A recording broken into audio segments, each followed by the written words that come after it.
Wow, looks like we are live for an impromptu live stream. This is Dan with Dan's Retirement Journey.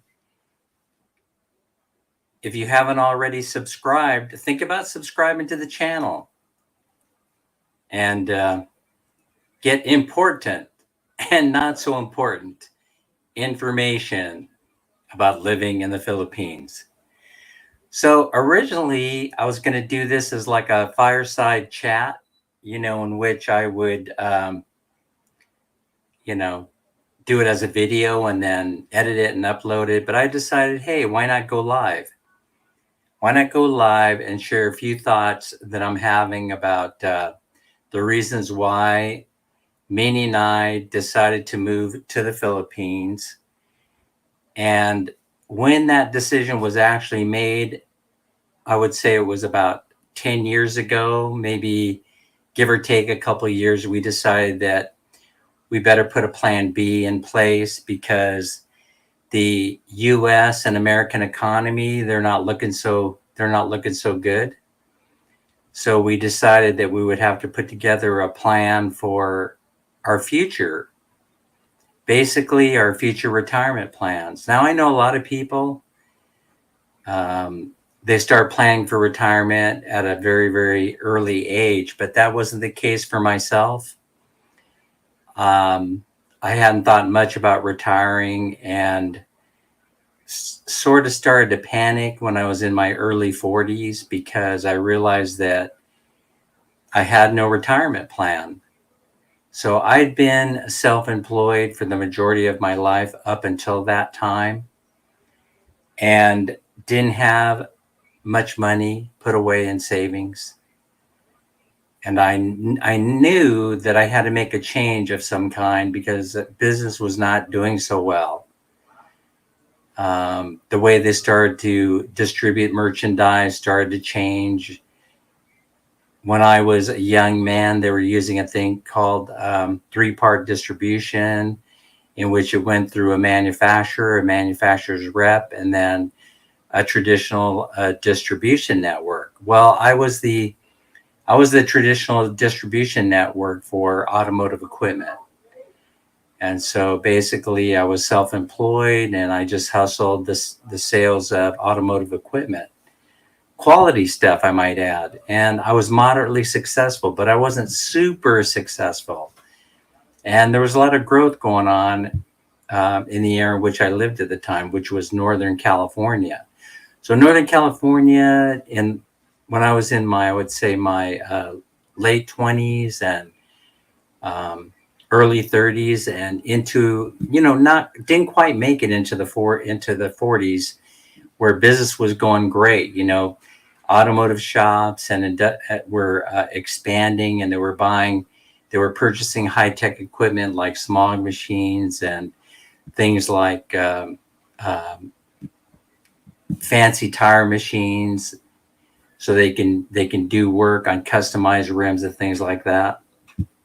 And so it was expanding, and so during that period of time, I was moderately successful selling those automotive equipment and remaining self-employed. However, as I started to enter into, my late 30s, they started changing how they were distributing equipment. They were starting to sell direct.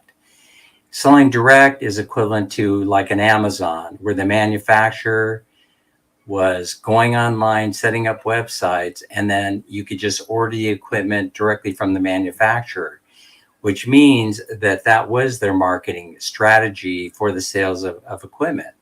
So things started to fall apart pretty quickly for me. And I realized that I needed to change things up. And so what I opted to do was to do the reverse of what I'd done in the past. And so all the things that repulsed me at the time, like going to school and getting a degree and all those things, I decided that in order to have a dramatic change of approach on this whole retirement thing, I would have to change it up and go back and get a formal education, which, by the way, cost a lot of money at the time. It costs an enormous amount of money right now. I would say that you have to spend 10 times the amount of money that I spent going to school now to get a bachelor's and a master's degree. So I decided that, okay, I'm not gonna stop. I'm just gonna keep moving forward until I have at least the master's degree in my hands, because that's what it took in order to get somebody interested in hiring you after the age of 40. Because age still does come into play, even though a lot of people say no, they have laws against it. So, but it was interfering in my seeking employment, even though it was unspoken. I kept applying for jobs in the private sector, kept getting rejected. So I decided, okay, I'm going to go and I'm going to get a governmental service job. So at the time, governmental service jobs weren't paying a whole lot of money. My starting wage, I don't know what it would be equivalent. Oh, hi, Mel. I see you. I don't know what it would be. Thanks for coming, Mel.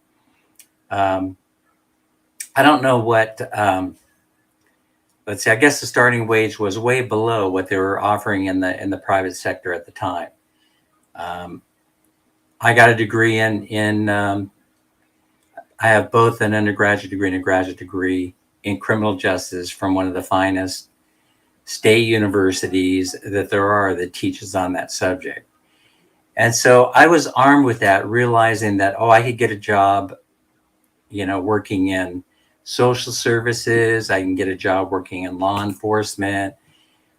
I could get a job working in public service. And so what I opted to do was, because I was having so much problem getting work in the private sector because of I assumed it was because of my age. I have no proof of that. My only option was to go for a public service job. And so I worked 22 years as an employment service specialist social worker. And then eventually I decided it was time to go, time to retire, because things were starting to change there. I had very, very little work to do. I understand there's still very, very little work to do. I was the only person that helped people apply for, as far as I know, at that point, at the time that I retired, I was the last man standing, the last person standing in that department that assisted clients with applying for Social Security, disability. I also helped them with job referrals and that sort of thing. So I was on the front line of a social services department, and thank God I made it to 22 years, which qualified me for retirement benefit. Oh, by the way, a retirement benefit for which I don't apologize for. I would say that, how the financial institutions, they say, oh, you should work, until you have at least $1 million in a 401k. Well, I didn't have that kind of time left in order to accumulate $1 million in a 401k that would secure my retirement. Hence, I'd been working on the plan B. I knew I could count on a public pension to carry me, through at least partially through retirement. I don't know if it's going to survive my entire retirement. We'll have to wait and see. It all depends on how the financial markets do, I suppose. And then I also opted at the time of retirement to collect up my Social Security at the same time. So as not to get off track, what this is about is that gives you a foundational background, so maybe you can get a little bit into my head about how the decision came to move to the Philippines. So I could already see, going back as far as that 22 years, that the way that America does business is changing. They're consolidating infrastructure. They're consolidating marketing. It seems like they only want so many companies in business selling groceries, so many companies in business selling goods and services and other things. So it prompted me to realize that independent businesses were going to be suffering. It's going to be harder for them to scale their business and make a living. And I was going to have to, I started thinking that maybe that's what's going to happen to the U.S.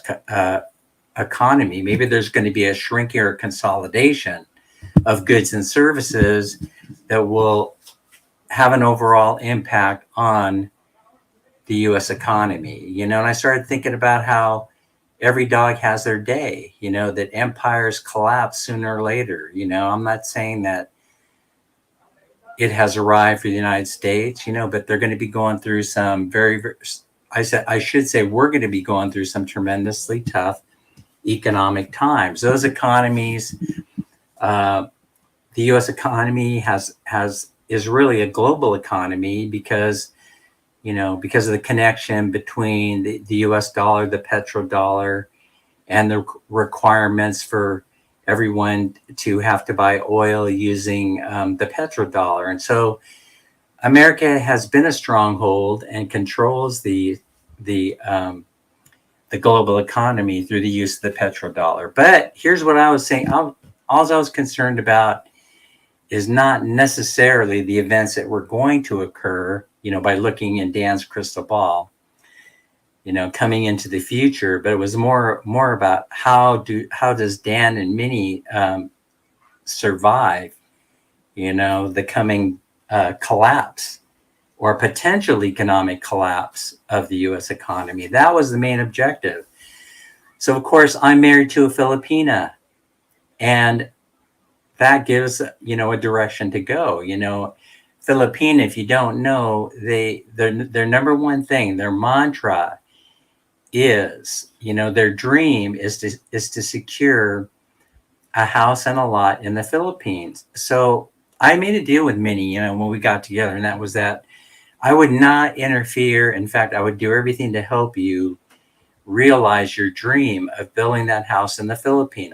But I certainly would not be standing in your way of obtaining your goal, And so initially, I wasn't thrilled about this idea, but I realized how powerful culturally this is to Filipinos that, with all my wife's heart, she wanted to build this house in the Philippines. And I started to think to myself, shoot, maybe this is a really, really good thing. Because if we could build a house, in the Philippines, and we could pay cash, as we go, then if something were to happen with the U.S. economy, Minnie and I would have a place to go. Now, for Filipinos, it's a very difficult thing to understand unless you've worked overseas or you've been to the United States. But you work day and night in order to survive in the United States. People have a tendency to live up to live up to a certain level.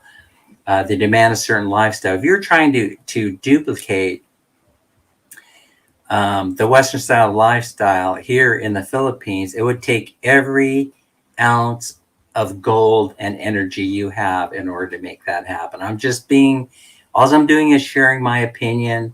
I have no facts regarding it, right? But my experience, I may have more experience in that arena than other people do, even those living in the Philippines. Because the bottom line is that when you start moving American dollars over to a foreign country like the Philippines, you're going to be able to get more bang for your buck, even though material costs might be, going up in the Philippines. It might be a little bit more expensive. You still are going to get more bang for your buck just simply because of the Forex, because the exchange of dollar to Philippine peso at the time we moved, at the time we were starting to build a house, was running somewhere between 48 to 1. I think 48 pesos to 1 US dollar. So every dollar that we sent over here to the Philippines, we were able to get 48 in return. Now, most of you out there know that the peso exchange rate right now, I think I woke up this morning, it was at 58.9, or it was somewhere in there. As a matter of fact, Minnie is out there right now. She's out there heading to the bank because we need to buy some more materials, and we also need to exchange some money to get some Philippine pesos. But the whole thing is that just by simply transferring that dollar over to a foreign country, whether it be the Philippines or somewhere else, Mexico, Costa Rica. You can name all kind of different countries. You're going to get a more favorable exchange rate. And but the reason is it's because the U.S. controls the use of dollars around the globe. And basically that means they control the global economy. So as a lot of you know, a lot of things are changing now, right? So everybody's going 48-1. Well, you should have waited, 59-1. Well, at the same time, material costs and food costs and living expenses and electricity were going crazy here in the Philippines. They started going up 1%, 5%, 10%. They started realizing increased energy costs. And I wouldn't be surprised if you put real numbers to the inflation rate here in the Philippines, it's going to look very, very similar to what it looks like in the United States. So where am I going with this, right? Where am I going with this whole thing? By the way, let me take a moment to thank everybody who's here in the stream. Looks like we have equal number of Filipinos and Filipinas and Americans in the impromptu live that I'm doing. Like I said, originally I was going to do this as a video, and I just decided, let's just go live and get this stuff that's bugging me off my chest, right? Or maybe it's a warning to Filipinos or warnings to other Americans who have not yet made the move that you better be closer to making that decision than further away. And I'll tell you the reason why, right? But first, let me wrap up the story about this house. Our total investment in this home by Filipino standards is a tremendous amount of money, so I apologize to the Filipino people. I feel like I need to, because I didn't originally plan, for the house to turn out the way that it has, right? But I'm just going to lay this out here. People have different visions and of what a house means to them. And Minnie had her vision, I had my vision, and her brother-in-law, who was managing the project, had his vision. And sometimes when they get melded into one, there's a loss of communication a little bit. It's kind of like starting a rumor and then it keeps going, right? But in the end, I'm satisfied. I'm satisfied with the way it turned out. Some of you in the live stream that are here with me right now have been in our house. So what the house looks like, and you probably can guess at what the capital investment for this house. But I'm just going to lay it out there. Since I wasn't interfering in what Minnie was doing in terms of saving money, Minnie was able to accumulate cash very, very quickly. Most of you would be able to accumulate cash very quickly if you didn't have any expenses. So I sheltered her from that. In other words, I went out there, I worked overtime, I worked double shifts, I started side gigs, I did whatever I could so I wouldn't have to go to Minnie and say, oh, you're going to have to make a contribution to the mortgage payment this month, or you're going to have to help me offset, this bill or that bill. The whole thing was that Minnie's money was going to be 100% dedicated to the building of this house. So it took a while, but eventually she was able to accumulate the money that she needed in order to break ground and get the project underway. And then she was able to sustain the building project. Once it got off the ground, she was able to sustain it by just sending her weekly paychecks over to the Philippines. And so the result is this house that is worth, I think, that we have invested. It's probably worth less money than we actually put into it. But the bottom line is there's probably about 3 million Philippine pesos in this house right now. If I were doing it, if it were Dan's decision 100% totally, I have my reservations on whether I would have sunk that much money into a house, and number two, I have reservations about building it in the first place. But this was Minnie's dream that I was helping to have come true, And there were a whole bunch of reasons why I wanted this to happen that I don't think that she would appreciate me sharing, all together with y'all. I didn't get her permission, and she doesn't really know what I'm talking about. But this was important anyway. I jumped on board, and the reason why I jumped on board with this project is because I could see the collapse of housing coming, right? And then boom, as many of you know, it did happen. It happened in 2008. And as many of you might guess, it's probably going to happen again. So we recovered from 2008. By the way, I purchased the home that Minnie and I lived in the States. I purchased that house back in 2004.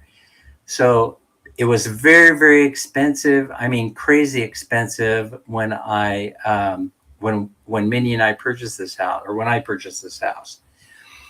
And so 2004, I would say that what I had in front of me was a $65,000 home that they wanted $200,000 for.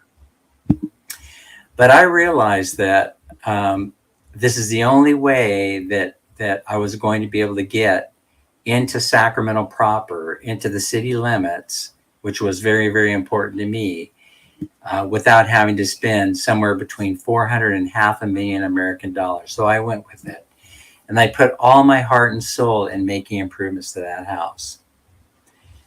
In 2008, when the market started to collapse, I had friends that ran to the bank and turned in their keys, thinking that, it's not worth owning a house or having a mortgage because I could rent a place cheaper than I could pay the mortgage.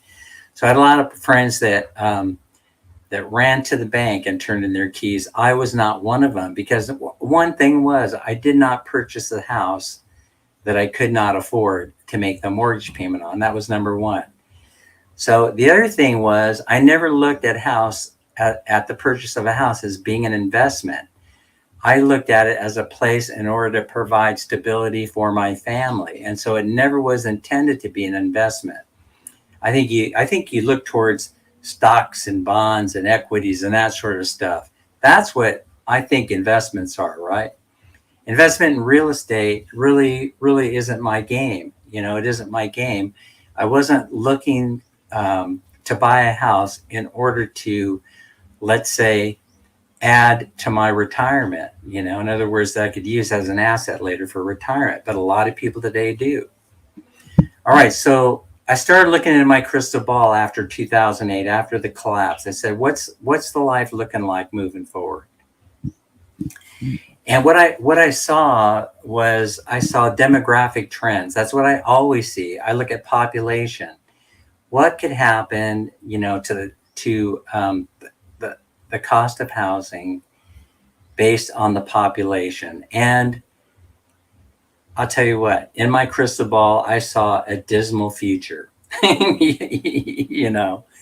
I saw the housing market being in turmoil, not only for the next, let's say, 20 years, but for the next 40 years, because I was looking at population trends. What's going on with those population cohort groups? How do they feel about buying a house? Those types of things. So those were the reasons why I never looked at a house as being an investment. All I really wanted was, I wanted to reach a point where all the money that I invested in the home, in mortgage and repairs and things like that, came back to me at retirement. So I could have sold the house for the exact same price that I bought it for, so long as I didn't lose, so long as I got my principal back. That's the only motivation I had. That's the only thing. It was a very, very low bar that I set. But COVID happened, and when COVID happened, people started to go crazy. They started to get a little panicky, and people started to work from home, and they started exiting the major cities of San Francisco and Los Angeles, and started heading for the suburbs. Well, this started to put a supply crimp on housing in the area that I live, which is about, it actually, is pretty close to downtown Sacramento, only about 15 minutes. But it also is great, because the housing supply started to be squeezed, and it caused the the value of the house to go up, to start to climb. So people started showing up at my neighbors' houses, and I was in a neighborhood that is known. When I bought it, it would have been considered a ghetto neighborhood, but post COVID, I guess it would be considered a transitional neighborhood. See how that works? First, you move in, you're living in a very, very poor ghetto neighborhood that very, very few of my friends would have considered living in. Then all of a sudden, COVID hits, and all of a sudden you're in a transitional neighborhood. Now, isn't that funny? It's transitioning, meaning that it's becoming a more desirable neighborhood. Well, anyway, people, mostly in my neighborhood, there was very, very little action. There wasn't a high turnover houses. The people that owned the homes were the original owners of those homes and had retired there, were still living there. So what ended up happening was people started showing up, knocking on the doors of my neighbors. The reason being, because these houses were mostly paid for. And so most of my neighbors were retired and they weren't carrying mortgages. They owned their house and the land free and clear. So the bottom feeders were going in there and offering cash money, and the cash money, the prices were scary high that they were offering in order to get a piece of the action. They wanted to go in, their main motivation was to make a quick buck, get in and get out. They were the flippers. They were people that wanted to go in there. They wanted to throw some paint on there, put some new carpet in, clean up the kitchen, and boom, put it in the market. And they wanted to do it within 30 days. So anyway, that caught my attention. Why wouldn't it? It would have caught your attention, Dan here is getting close to retiring. We're a couple of years in. I was going to work every day, and what was happening at work was a lot of people were getting sick. Dan wasn't getting sick. And so there was all the overtime that I could handle. So I started making the final push home to retirement. And that was work as many overtime shifts as I possibly could, get paid, do as many side gigs as I could do, and stockpile as many greenbacks as I possibly could before it was time to walk out the door. That is exactly what I did. It made the move to the Philippines much more sweeter. But when I put the house on the market, here's what happens. I wake up in a cold sweat one night, and I'm hearing the voice in my head, and it is saying, sell, sell, sell. This is not going to last forever.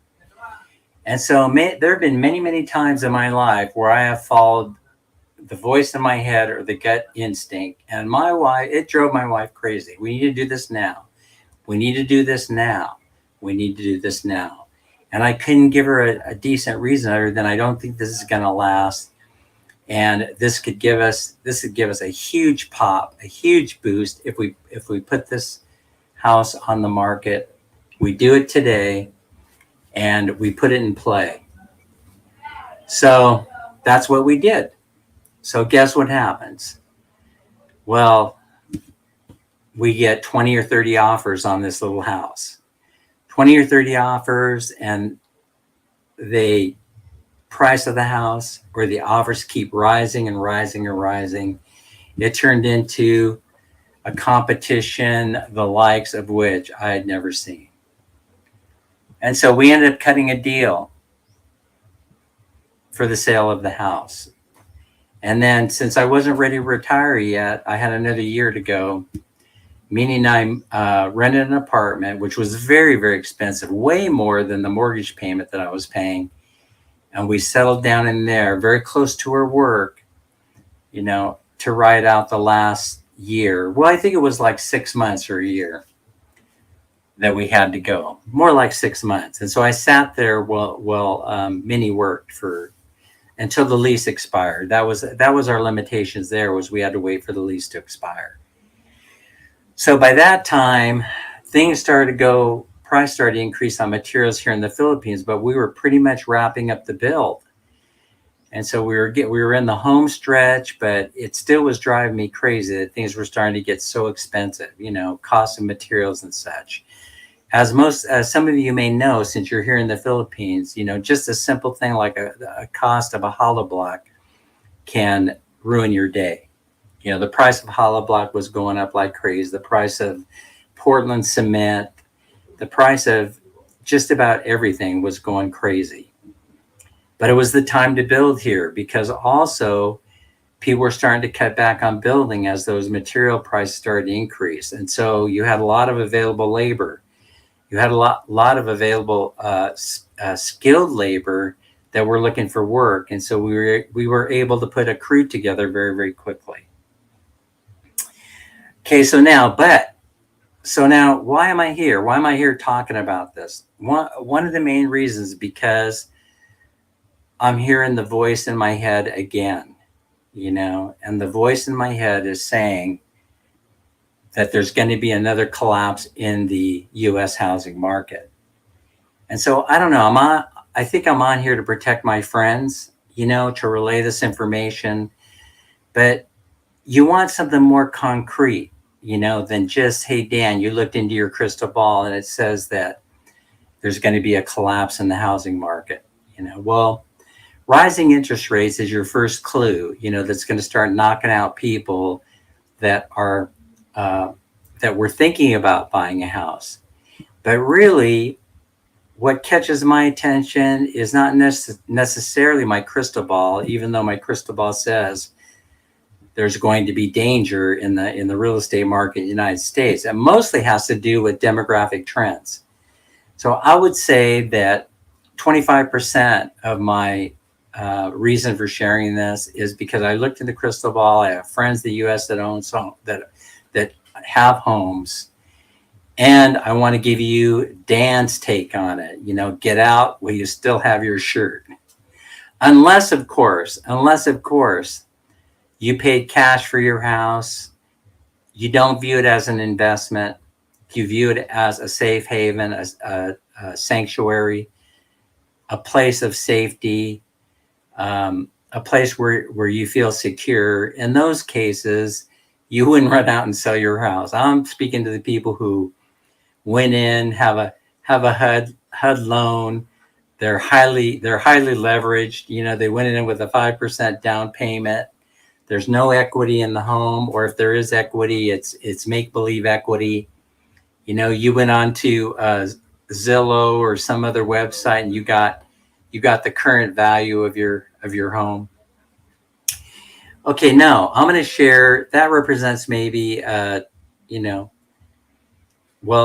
a few people that own homes. They'll be there. But in 2008, people ran to the bank, and they dropped off the keys. In 2022 or 23, I don't think they're going to have this option of going to the bank and saying, here's your house, I don't want it anymore. Or they won't be left off the hook so easily. What'll end up happening is the bank will start to exercise an option that they've always had. And they said, yes, we'll take the house back, but you're going to owe us the difference on what you paid for the house and your original obligation and what the house sells for. Be very, very careful. Just because it did not happen in the past doesn't mean it won't happen now. In 2008, the banks wanted to keep non-performing loans on their balance sheet because it put them in a very, very weird spot with regulators. But banks are going through a tough time right now with regulators. They're trying to raise cash like crazy. Citibank being one of them, right? Who has sold off their foreign not their commercial assets, but their consumer assets. So, Citibank, even though they had profit-making consumer divisions over in Southeast Asia, retail banking, credit cards in Thailand, they had it going on. They are selling those assets, and most of those deals in Southeast Asia will close by the end of the year. Why are they selling those performing assets? Would not that catch your attention? Would it not catch your attention that something like that is going on, that a profit-making division of Citibank is selling off their most valuable assets in order to raise cash? Okay, anyway, let's get on with it. Why, Dan? Why are you seeing the world this way? Why? Because, and why are you living in the Philippines again? Well, I don't know. But here's the whole thing. I like it here. That's the bottom line. And we have a paid for house. And so some of the things that are going to be impacting you there in the States, they're not going to be impacting me unless the United States does something that I think they might do, and that is restrict the flow of dollars outside of the United States. Restrict the movement of money by putting restrictions on moving your pension and Social Security payments from the United States to any other country. They'll put roadblocks up. There's no mass exodus going on now of expats, but they will anticipate that it could happen in the future. It could happen, let's say, if they have a collapse in the dollar. Let's say the collapse of the dollar, let's say it loses so much value. Let's say that it loses 75% of its value, 50% of its value. People are going to be looking for their soft landing spot. Where will that be? For some of us, it's going to be moving to a different country. That's the only choice we have. So why? What supports my declaration that trouble may be coming? Well, if you go into, let's say,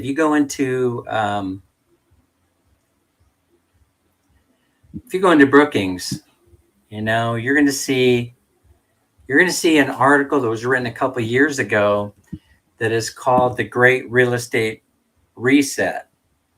The modernizing family, America's demographics are transforming, but our housing supply is not. And this is written by Tracy Hayden Lowe and Evan Farrar. So it'll only take you about 10 minutes or 15 minutes in order to read this article.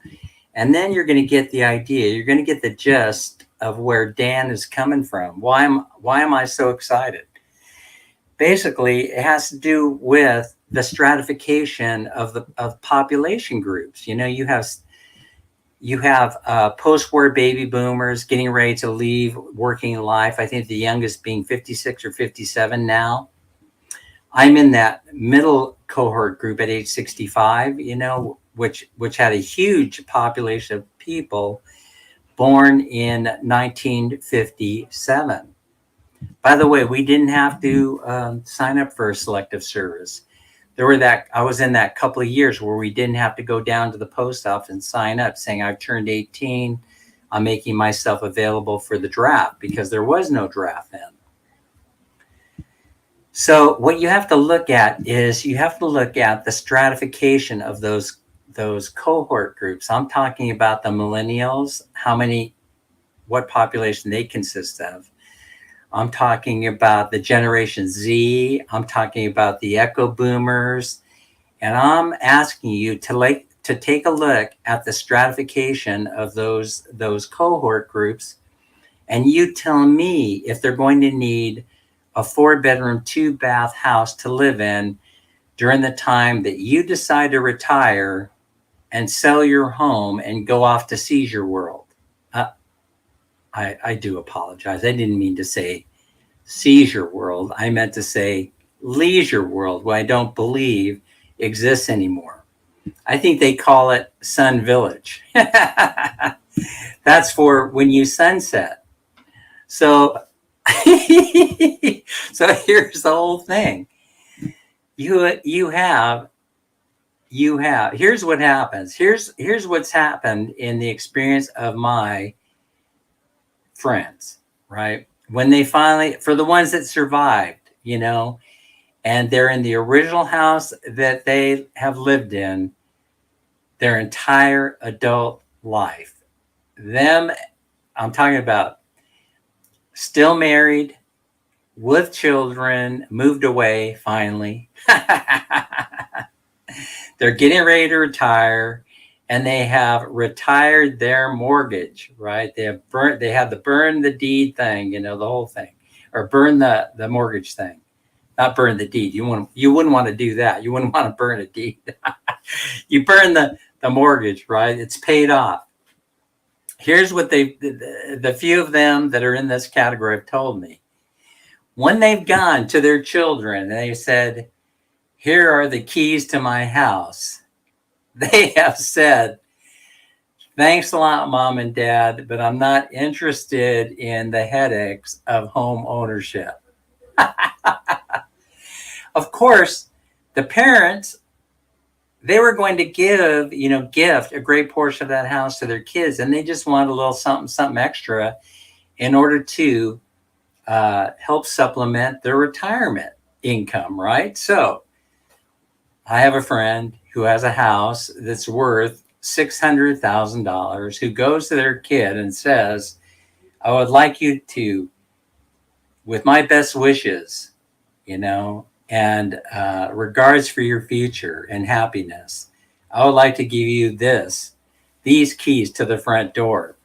And all I need in return is a little something, $200,000 or $250,000. And all of a sudden, the kids looking at their parents saying, I knew this day would come. And Mom, Dad, I love you so much, but there's no way on God's green earth that I would ever live in the house that I grew up on. And if you give me the keys to the front door with the idea that I'm going to live in it, then I must share with you up front, in fairness, that all I will be doing would be taking the front door keys over to the real estate agent and then listing this house for sale. And then I will be going to Hawaii or Costa Rica or not Argentina. I'll be going to Brazil. I'll be going to Ecuador, and I will be enjoying my retirement as a millennial. And I'll be thanking my parents for giving me their house. All right. So here you are out of the goodness of your heart, and you want to share your good fortune with your children, and they want to have absolutely nothing to do with it. This article in Brookings supports what I'm saying.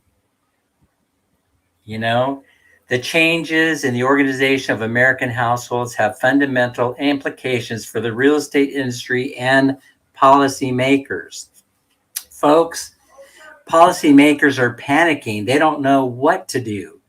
They're going around right now. They passed federal law that now says that you cannot build a house, a single family home on residential property. You have to build two. You have to build a duplex. But what this means is, what they're doing is they're planning for the future. They're planning for a future housing shortage, which does not exist. And I will tell you why. Because the number one thing is there is not a housing shortage for millennials, nor is there going to be a housing shortage for Generation Z. Look it up, folks. Look it up. Because they don't want to live in their parents' house. And if they do, they will do community or co-housing. See, they'll all be moving in together with their friends. Why? Because they're not having children. They're not raising traditional families. They have no need for a 4-bedroom, 3 or 4 bathroom house of 24,000 square feet. 2,400 square feet. Go to your family, or 3,000 square feet. Nor do they want to climb stairs. But developers have not gotten this message. They are living in the past. And because they don't understand demographic trends, housing is now starting to come to a complete stop. For that and other economic reasons, which I've already discussed. High interest rates, they were going and they were buying subdivided lots, and they were going to build these types of houses on them. 2-story, 2 suites, a minimum of 4 bedroom, a minimum of 2 bath, en suites, all the bells and whistles, wireless, built-in everything, uh, everything that the parents and the millennials would need, because they were anticipating that millennials would continue to live with their parents.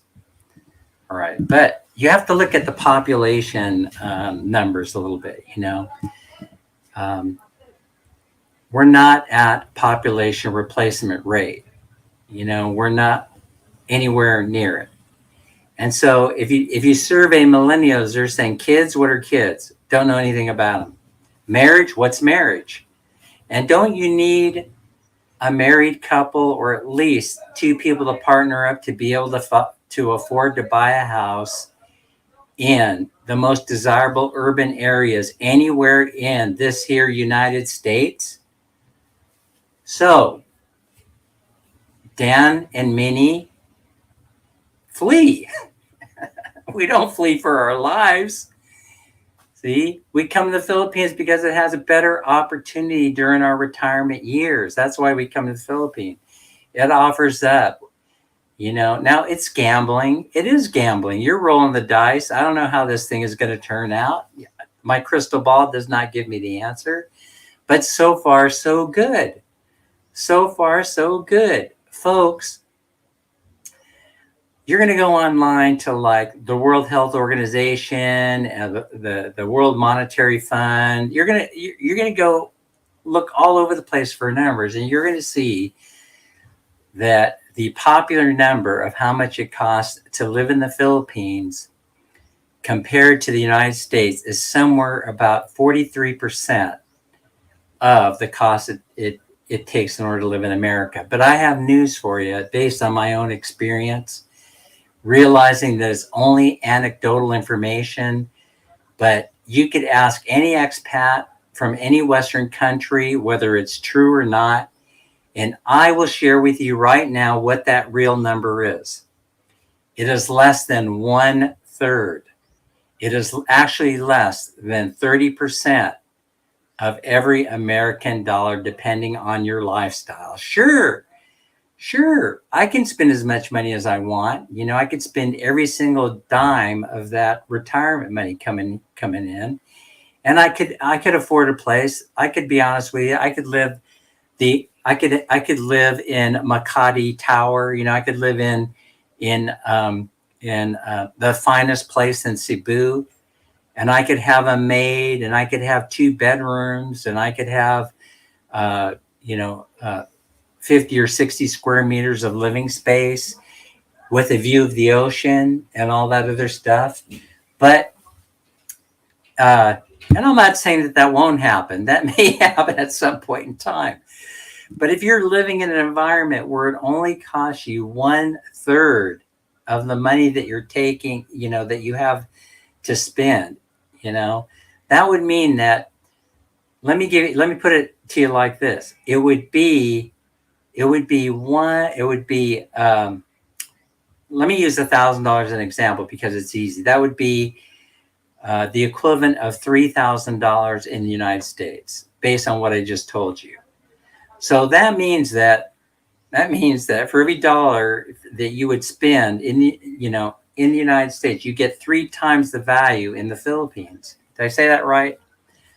Someone in the chat correct me if I'm wrong, and I do apologize for not highlighting you, making your comments. I apologize because I'm in the zone, and that's the reason why. I'm in the zone. And so that means that if you have coming in Social Security, $2,000 per month, it's going to be worth $6,000 in the Philippines. That's why Steve at the Philippine Information Channel tells you that where the sweet spot budget is. Sweet spot budget? Are you kidding me? If you have $2,000 in the Philippines and you're living in the province, you're filthy rich. Ask some of the Filipinos in the chat. How much money they're living on as proof No, I didn't say go, go live in a traditional Filipino setting. I'm telling you that that's what it's costing Minnie and I right now, absent the money that we're spending on the improvements that we want to do, which we had already planned for when we got here. Okay, so now you've heard me rant. So now, cost of food is going to be going up. It's going up everywhere. It's going up here in the Philippines. I'm not going to lie to you. You're going to have to get used to the idea, if you still own your house in America, that the kids may be coming home to roost because they won't be able to afford to continue to live independently. The whole thing about living in mom's basement is probably going to replay. And the value of your home is going to probably shrink by a huge number. I wouldn't know what that number would be. The crystal ball doesn't give me that information. It just says, watch out. So, for those of you that were going around saying, I'm going to do this again, hopefully you learned from the first experience of buying a house, or that 2008, what occurred, and you put half down on purchasing this house. My guess is that if you put at least half down, or a huge percentage, and you're carrying a like mortgage as a result of that, you're going to be okay. And so, but that's the only way that I see that you will be okay. But if you sold your previous house and then you put that money, you rolled the dice and you threw it back in when the cost of housing was high, then you're probably going to be suffering. But I caution you on whether to give that. I wouldn't be the one, even though I think it's going to collapse, I wouldn't be the one going to the bank and saying, here are your keys, I can't afford the mortgage. No. I would be thinking about a way to monetize that house.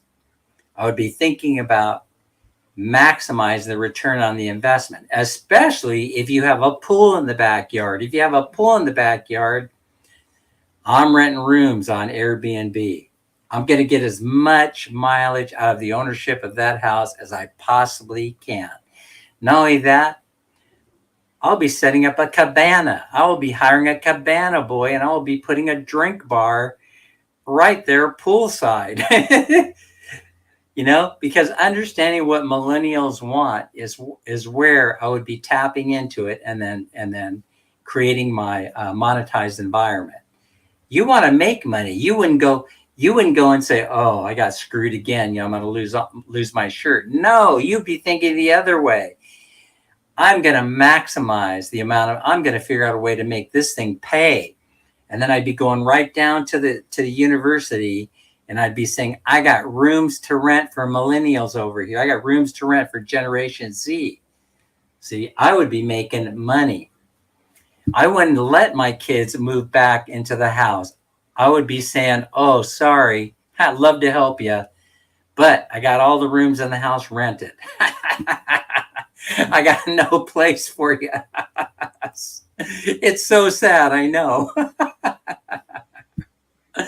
Listen, alternative ways, gravitation towards communal housing is our future, but we're being set up. I don't know if we're being set up by the developers. I don't know we're being set up by the government, or I don't know if they're both in collusion or it just happened by accident. But this whole thing about taking what used to be residential lots and then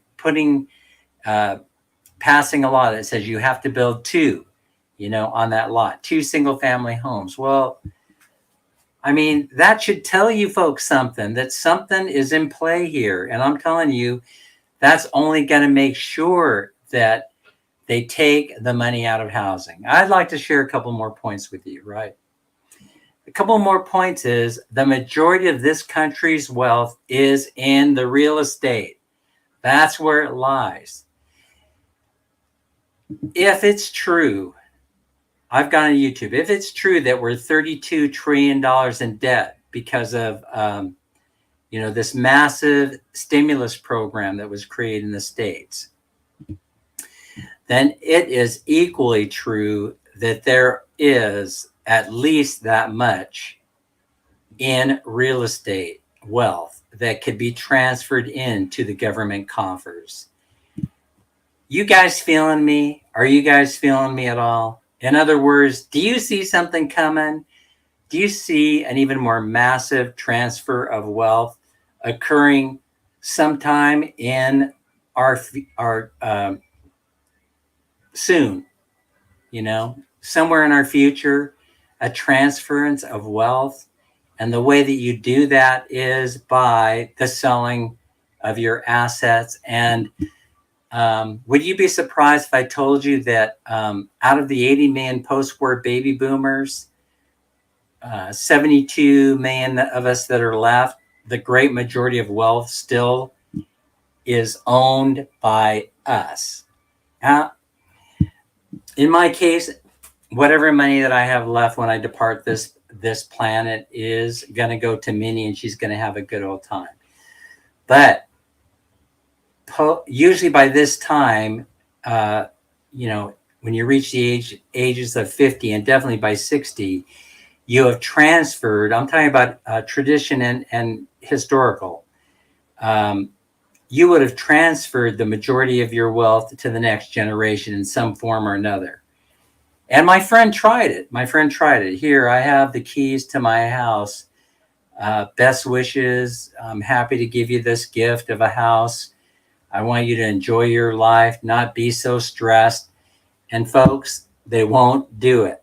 They said, nah. I want my freedom. I want my nomadic lifestyle. I'm not planning to get married. Don't need a 4-bedroom house. I just need a cardboard box and a bucket, and I'm going to be okay. Not quite like that. Not quite like that. I'm just trying to drive home this point, The demands, the housing trends of the future are not what they're doing today. And so you're Dan, right? You're going along, I'm getting ready to retire. Oh, yeah, I know. I bought my house in an investment. Everybody says I got to sell it or do a reverse mortgage if I want to stay in it.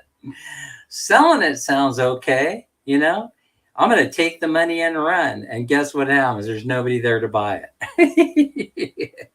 There was when Dan and Minnie sold their house because I was just following the voice saying, sell, sell, sell. Hurry, hurry, hurry. Do it now. And I'll tell you what, I put so much pressure on the real estate agent. We are no longer talking. Listen, I have a friend who handled this for me that was like a brother to me. But in business, you see, and we should have had this conversation in the very, very beginning. This is business. It has nothing to do with friendship. You handle this deal and you're going to have to separate the two apart from each other. So I'm not an easy customer to get along with. I mean, I smell crap, and when it stinks, it stinks. And I always will let you know about it when I smell it. I'm always going to let you know. I said, something stinks here, it doesn't pass the smell test.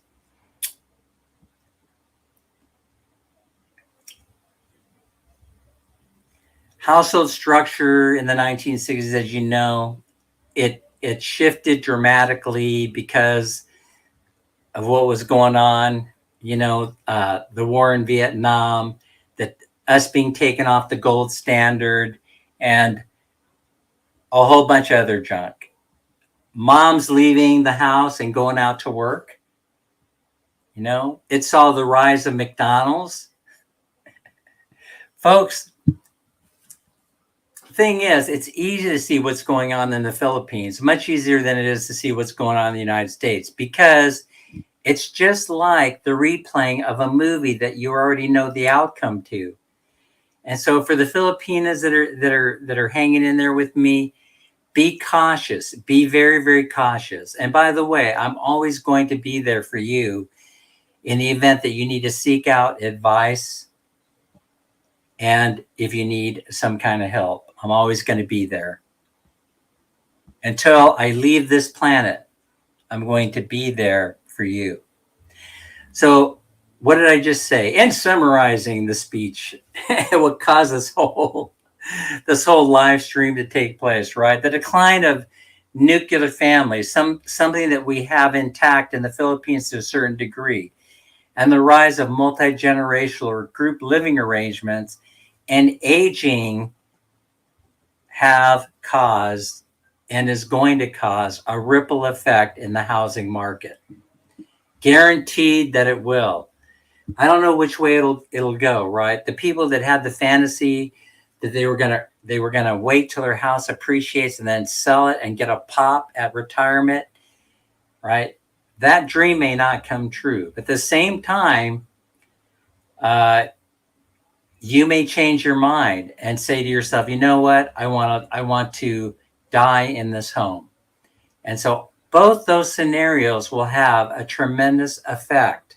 It will have a ripple effect on the housing market in the United States. So beware. In my opinion, the best place for an individual to be right now with this coming the coming changes to the financial markets and the economy are right where Lazy Larry is. Yeah, the best place to be is to be working, not owning a home, but renting an apartment at a price that you can afford, and then sock as much money away as you possibly can. Quite possibly not in the bank. It probably you'll probably get more use out of the money if you put it underneath your mattress. You know, because at least you know the money's still gonna be there when you go looking for it. So I beg you to go seek out this information that's in this article. And also for the Filipinos and Filipinas that are here, go also and read the article, because it's the future of the Philippines. It's the future of the Philippines. We're in the middle, you know, in the United States, we're in the middle of a declining economy, a declining population, a declining birth rate, declining marriages, and declining home ownership. And it used to be that owning a house was was part of the American dream. It was for my generation, but it is not necessarily for the generations that follow. They want to be more independent. They want to have flexibility of movement. They want to be able to pick up and go at a moment's notice from one side of the country to the other, and they want to be able to take whatever job opportunity suits them, and it doesn't always have to do with money. So it's taking a little bit of time for people to realize, especially financial institutions, how these changes in demographics are affecting their business. In other words, they're slow to change, because they're huge bureaucratic organizations, and they're very, very slow to change.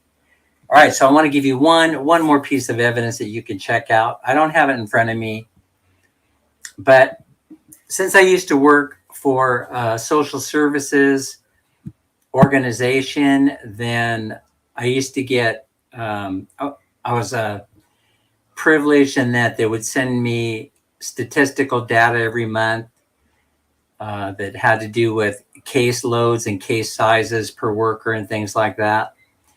And so what ended up smacking me in the face, one day, was how fast welfare cases were declining. How fast they were declining. In other words, there was a time when I first started working for in the agency that I was working for, that I would have a caseload of like 250 cases, which is a tremendous number for one person to have to deal with. I would say that the ideal caseload is probably somewhere around 125 cases. Well, the numbers started coming out most recently before I retired, and I started to see that caseloads were dramatically declining. I mean, way below that 125 cases per worker level. That panics management in a governmental organization. The reason why is because they get paid based on those caseloads. Declining caseloads means declining revenue. When you have declining revenue, that means you don't need all these workers hanging around. So that's why people are moving, or agencies are moving to a call center environment as quickly as they possibly can. And we know people who are subscribers to this channel that work in a call center environments for social service organizations. And you can talk to them. There may be times, there may be days where they go hours between phone calls, and this is a result of declining caseloads. So there's a consolidation effort going on, not only in social services, but in governmental agencies.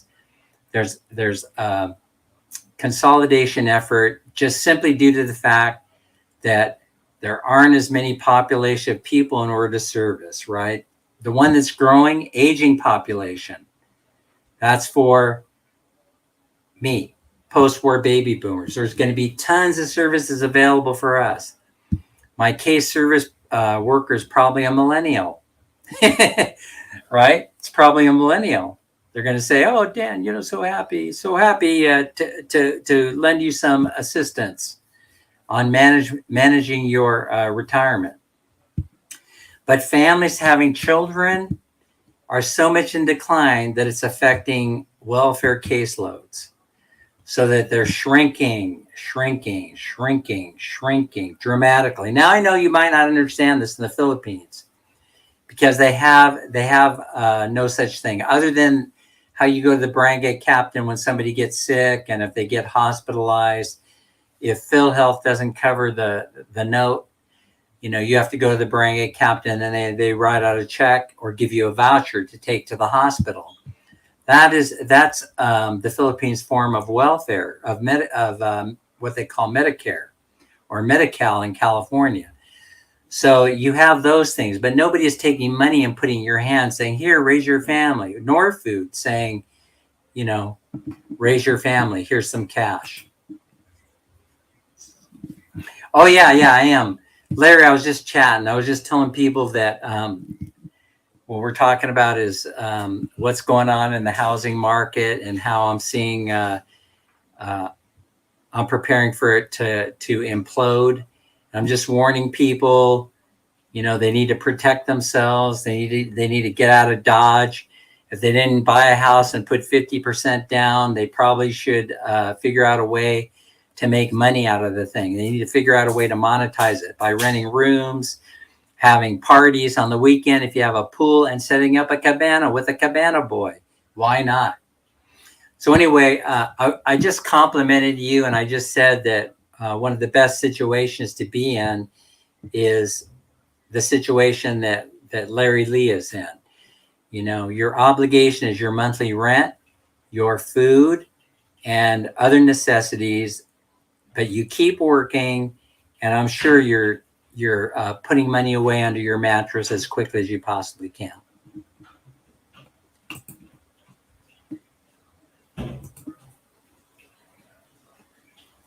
Sammy.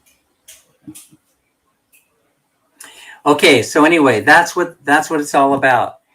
And so watch out for how they come at us and transferring your wealth. There's a lot of moving parts that are going on right now, especially in global. When you're looking at the conflicts that are going on, you need to be paying attention to that. And in the Philippines, I noticed that it's not part of the culture to watch the news on a daily basis. They may not know that they may not even realize that Guam is only a 4-hour flight away, and that we have our B-52s there, and they may not know what are loaded on board those B-52s. So maybe it's a good idea that it's not part of the Filipino culture to watch the news, because otherwise you'll be high strung like me, and then you'll want to go on and you want to share your thoughts about what's going on as far as the U.S. economy goes and the housing market. So pay off the house if you do have one, especially if you're close to paying it off and you've survived a 30-year mortgage. Pay that sucker off, and it will not impact you. What's about to happen in part 2 of the housing crash will not impact you the way it's going to be, the way it's going to impact those that bought on the top of the market. But like I said, all is not lost, because you have all these millennials that aren't so much interested in buying a house. They're more interested in living a carefree lifestyle, and you could take advantage of that carefree lifestyle. Keep the room empty. Keep your rooms empty in case you have to rent them. Don't let your kid move in unless you really get along well, or they pay you rent and it's on time. But here's another recommendation. If you have single siblings, get with your sibling and rent an apartment and live happily ever after. Enjoyment of life is key to a millennial, not being encumbered by a home. That's the main reason why the housing market's going to collapse, because of stratification. All right, I think I've said everything that I wanted to say about that. I thank you, all 7 people here, for joining me. And I want to talk about one last thing that has nothing to do with this, right? It has to do with a YouTuber who I really admire. And if you go over to her channel, you're gonna discover why I admire her so much. So the name of the channel is Philippine Life with Leah. And I want you to take a look at the video. It's titled, I Married a Foreigner at 19. Truth of what it's like. #Filipina. She does a lot of great videos, but I absolutely loved this one. And I should have put it in the description or done something, or if one of you can find a link, Philippine Life with Leah, and then put it in the chat, I would truly appreciate it. She talks about meeting her husband at 18. She talks about her first child being born. She talks about becoming pregnant with her newfound love, how they decided to live together, and then made the decision to get married. And she discusses her future plans, education, and any regrets that she may have over her decision making. And so I think that you go in there, you want to subscribe to Philippine Life with Leah. She is, I think you'll find, very genuine, lays it out, A, B, C, D, just lays it out. Yeah. And she, you'll love her. Let's see. My sister and I are, Larry says, my sister and I are just different. I love them, but I don't believe we would get along under the same roof for very long. Yeah. Well, again, I'm all for independent living if that's what you want. If you want it, then I want it. But I was just saying that it has to make sense, especially living in the here and now in the United States. And of course, here in the Philippines, we don't have to think about it so much, because anybody can live here that you, Daisy Lynn, you want to come live here, get on a plane, come on over. Ebony, same thing. In other words, I'm used to living with people that have different personalities, and we seem to all get along. More, I have a mindset that this happens out of necessity. But when you're only out of pocket one third of the money that it costs to live in the USA, then your whole attitude starts to change about who you want to help, why you want to help them, and all these different things, including who lives with you, And so, yeah, we have Minnie's in-laws living here. We have Minnie's one auntie, her mom, uh, we have beautiful Jill, her brother, I mean, people come in here and they come and go. And I just, I roll with it because I think it's, because it's part of Filipino culture. And then I think about it. This is so much fun. I'm only spending a third as much money as I was living in the United States. I just want to say I would have been okay in the States, I would have been just fine, but I believe in a couple of things. By moving here, it probably has added 10 years to my life because I don't hear gunshots in the middle of the night. I don't hear people yelling and screaming at each other like I used to in the United States. I don't hear sirens, from police cars going up and down the street, code 3 every night. All these things create anxiety and stressors that I did not believe, I wasn't really familiar with, that they were creating this anxiety and unhappiness in the Danster. But I'm here to admit to you they were. And I'm so happy to be out of that urban environment, that this is another thing that you have to look forward to when you move to the Philippines.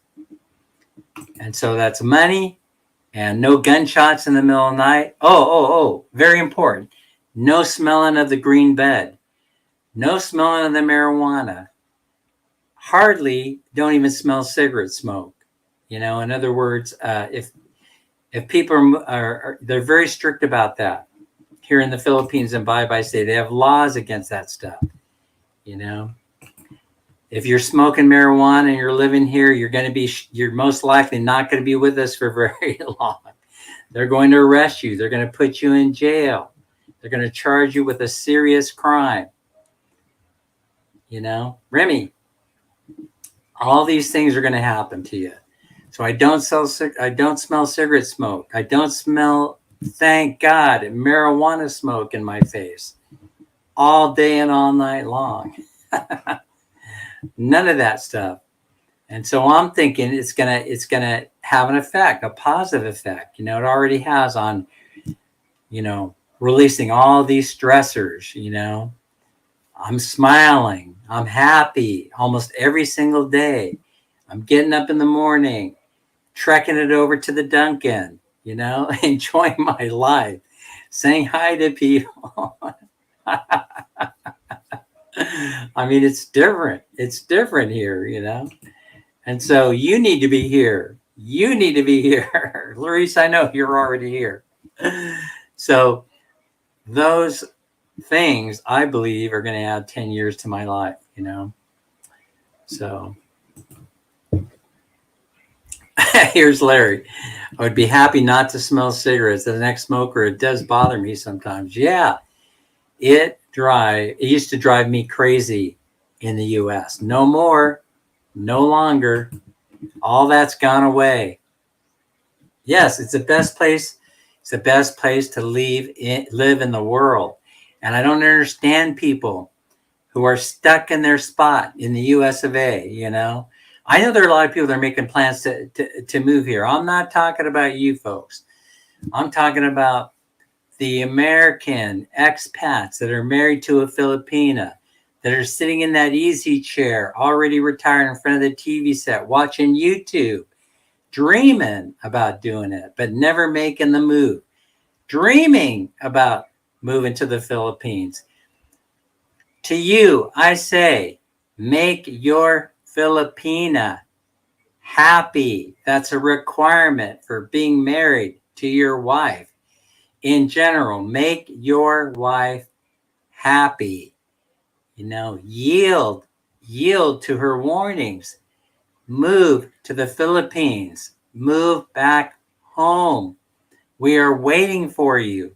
We're waiting for you in the Philippines now. I'll pick you up at the airport, or I'll hire somebody to do it. So what are you waiting for? 1/3 the cost of what you're spending in the United States is here in the Philippines, waiting for you. I hope you do, Larry. We're waiting for you. No, I don't have any doubt about you. I don't have any doubt about you. I think that what you're doing is perfect. I compliment you. I compliment you. That's true. Oh, cost of cigarettes are going up here. They're borrowing that from the U.S. They're taxing the crap out of cigarettes. People, when they smoke, one at a time, they have to go down to the Sari store, buy one cigarette at a time. What are they going for now? 20, 25 pesos? That's insane. But that's because Philippines learn, tax the crap out of it. That's right. Paradise lies here. If you're in the U.S. and listen, if you're married or you're having a long distance relationship, an online relationship with a with a Westerner, with a Westerner, where their thoughts are, you want to go to their country and live life happily ever after. I don't know if that actually can become a reality. It used to be that way, but it started to change. It started to change years ago. Better than 15 years ago, it started to change. And if you want Western living because you can make a lot of money, hi Tox, you want to make a lot of money and you want to send it home to help support your family, you are definitely on the right track. But you're going to be working hard. You're going to be working hard. That's what happens here in the States. You go from one extreme to the other. See, you go from one extreme to the other. In other words, you're going from not having many opportunities to going to having tremendous amounts of opportunity. And there's no in between. There is no middle ground. It's feast or famine. You will work your ass off. You will work your ass off and you will be crying at night. And you will be praying, I do this for the love of my family. I do this for the love of my family. And that will keep you going. That is what's going to keep you going. But from my perspective, and that's what I've been trying to share with you. From my perspective, best thing to do, don't come. Do not come to the United States anyway. Stay where you're at. Rethink that whole relationship thing, especially if your LDR wants you to come to the United States. Unless they got moolah, they got lots of greenbacks, they have lots of money, then it may not matter. But don't be deceived. Don't be deceived. Because I still remember the first time Minnie stepped up on our doorstep, The first time Minnie says, "Oh, this is where you live," and she kind of went, "Uh-oh, we're in trouble now." We are in big trouble now. So, hey, you may also, to the expats I'm talking to, you may not want to come here, You may decide that, there are not enough Western things going on, here. Aside from the innovation of the bum gun, you might not get so excited about certain things going on here. You have to adapt. There's a period of there's a period of time that you'd have to dedicate to adapting to your new environment.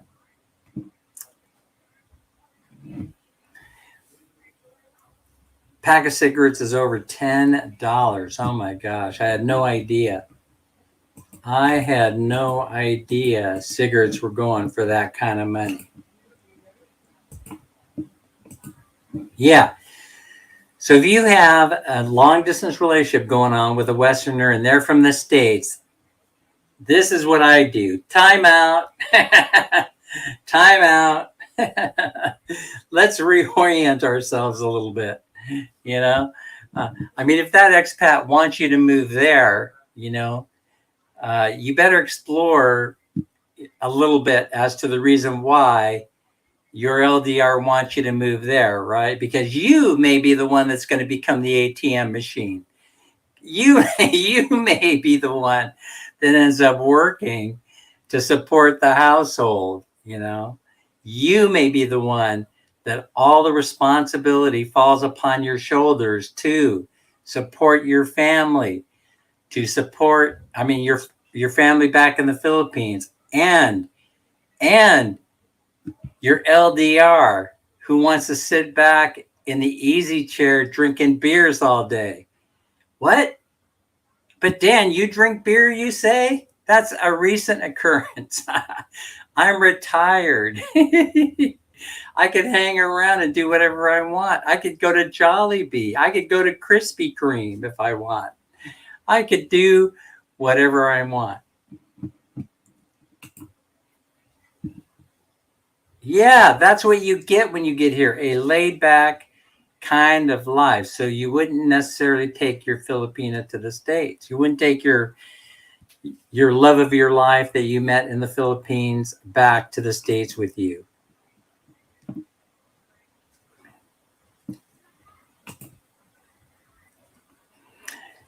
And Remy says, how do you know, Remy? How do you know so much about what I'm talking about? I'm really curious now.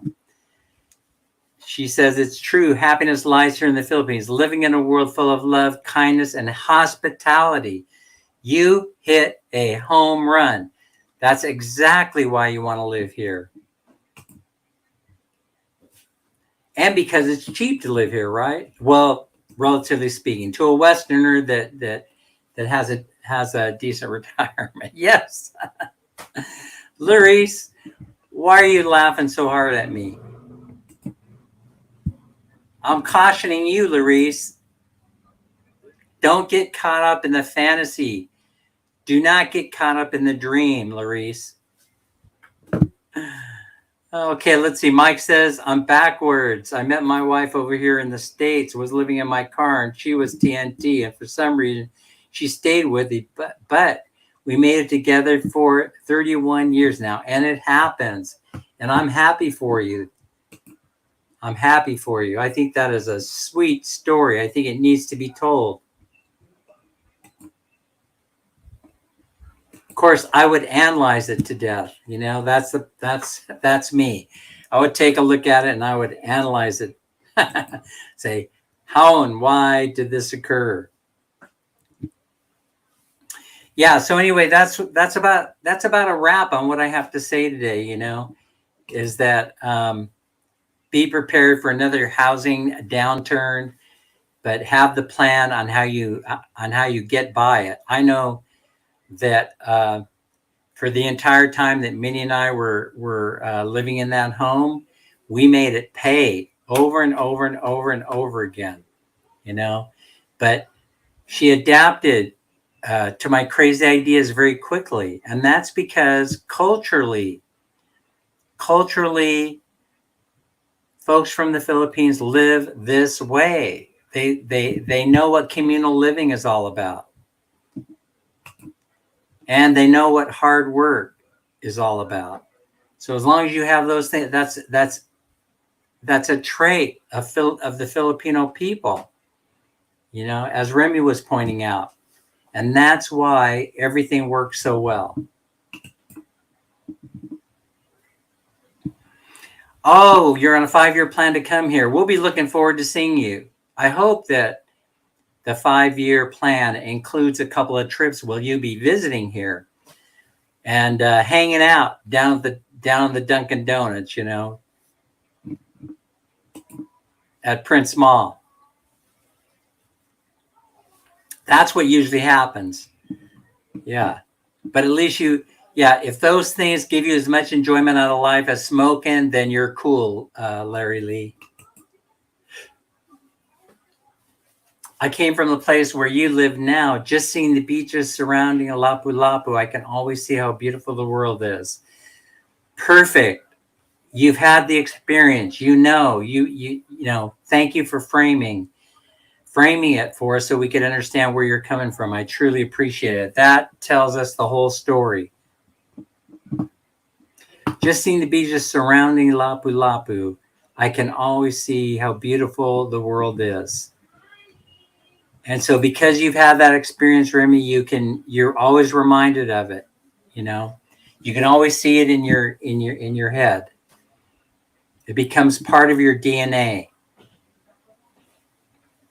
Okay, we'll be looking forward to seeing you here.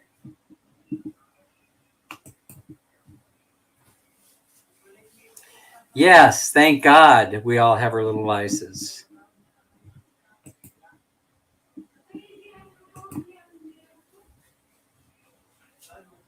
Hey, you have a new customer, Remy. You have a couple of new customers. Thank you, Mabel Torres. I appreciate you stopping by, saying hello, and being here, providing support.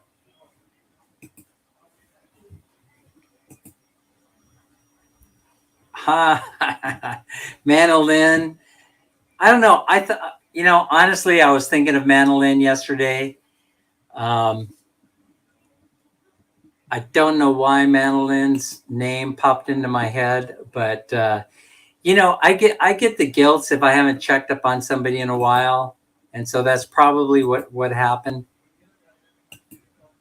Of course, I'm always thinking about Daisy Lynn Castro. I'm always going back in her live streams and I'm watching her sing.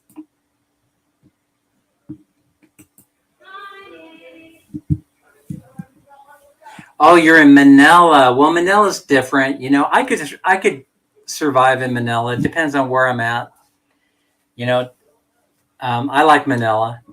In general, I like it. There's certain places I won't go, but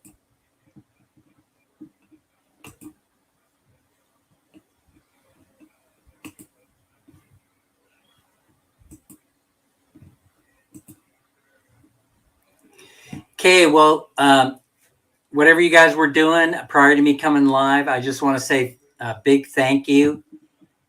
A big thank you for being here and coming to the live stream and hearing what I had to say. Some of you may think it's nonsense. Some of you may think it's okay. Oh, Ma'am Minnie is back. Hello, who's there? Ma'am Minnie is back from Hi. from her. Who's that? There she is. Ooh, it's hot in her. Oh yeah, it is hot. It is warm. Live. Say hi. Hi, who's there? Everybody. Oh, is that your live? Yeah, I'm doing my live. I decided to go live instead of videotaping it. I thought you're not busy because we're gonna bring you in the. Oh, we're going. Lunch. Did you hear that? I'm being invited somewhere, probably for lunch. She says, "Okay." It's happening, man. I know. I know, baby. I know.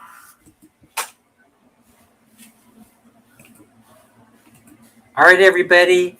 Bye, everybody. Bye, everybody. I'm going bye-bye. Larry, since you're here. Have a good day, guys. Hi, Larry. Lead us out of the live, Larry. Lead us out of the live. Folks, thanks again for being here. I appreciate you. Ramir, how you doing? Huh? What's that? Take care, everyone. Stay safe and healthy. Plus, as always, try to have fun. And we will see you later. Bye.